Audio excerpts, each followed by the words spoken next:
नमस्कार दोस्तों, योगेश टेक्निकल में आपका फिर से बहुत बहुत स्वागत है। दोस्तों आज के इस वीडियो में हम एक R32 के इक्विपमेंट में गैस चार्जिंग करेंगे और जानेंगे कि यह R32 को चार्जिंग करते हुए हमें किन किन बातों का ध्यान रखना चाहिए ताकि कूलिंग अच्छी तरह से हमारे पूरे कमरे में आ जाए।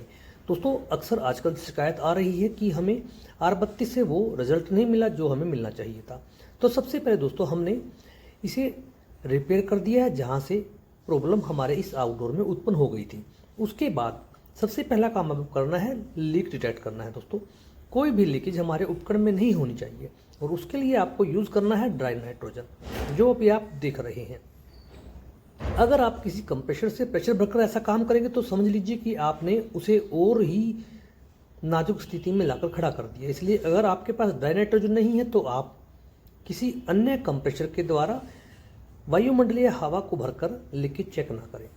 इससे हमारे उपकरण को काफ़ी नुकसान पहुंचता है और मॉइस्चर निकलने के बजाय मॉइस्चर उसके अंदर चला जाता है। इसलिए आप 150% का प्रेशर भरकर लीकेज को चेक कर लीजिए और नाइट्रोजन को बाहर निकाल दीजिए और एक बार प्रेशर भरकर फिर से दोबारा उन नाइट्रोजन से बाहर निकाल दीजिए ताकि उसमें जो मॉइस्चर है वो नाइट्रोजन के द्वारा बाहर निकल जाए। क्योंकि दोस्तों अक्सर लीकेज वाले केस में मॉइस्चर काफ़ी मात्रा में हमारे कंप्रेसर में चला जाता है जो हमारे सिस्टम को ख़राब करता है।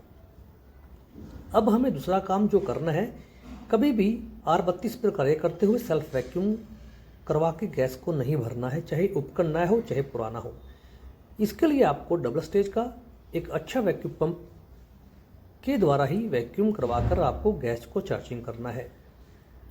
किसी फ्रिज के कंप्रेसर के द्वारा बनाए हुए वैक्यूम से आपको गैस चार्ज नहीं करना है और उचित मात्रा में हमें रेफ्रिजरेंट को रिफिल करना है जितना वजन हमारे आउटडोर पर लिखा हुआ है। और आपको ध्यान रखना है गैस को भरते समय अगर आप उसे लिक्विड फॉर्म में भर रहे हैं तो वैक्यूम करने के पश्चात ही आप लिक्विड अवस्था में गैस को इंटर कीजिए आपके आउटडोर में।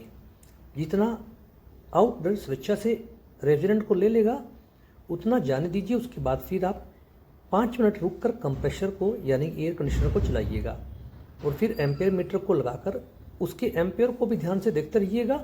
और साथ में अगर रेफ्रिजरेंट को और रिफिल करने की ज़रूरत है तो आपको हल्के हल्के मात्रा में ही आपको रेफ्रिजरेंट अगर लिक्विड रूप में भेज रहे हैं तो आपको भेजना है, क्योंकि हमारा जो कंप्रेसर है वो अगर एकदम से लिक्विड उसमें चला जाएगा तो उससे हमारे कंप्रेसर के डैमेज होने का खतरा बन जाता है। आप एम्पेयर देख सकते हैं और हमारे एम्पेयर भी आप देख सकते हैं, बिल्कुल वो सही एम्पेयर चल रहे हैं जो लोड कंपनी के द्वारा लिखा हुआ है।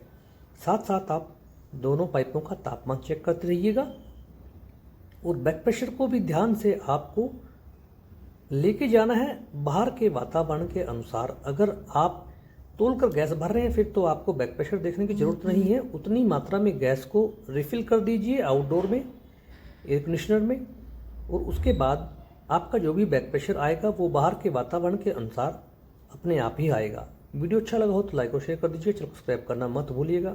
धन्यवाद दोस्तों।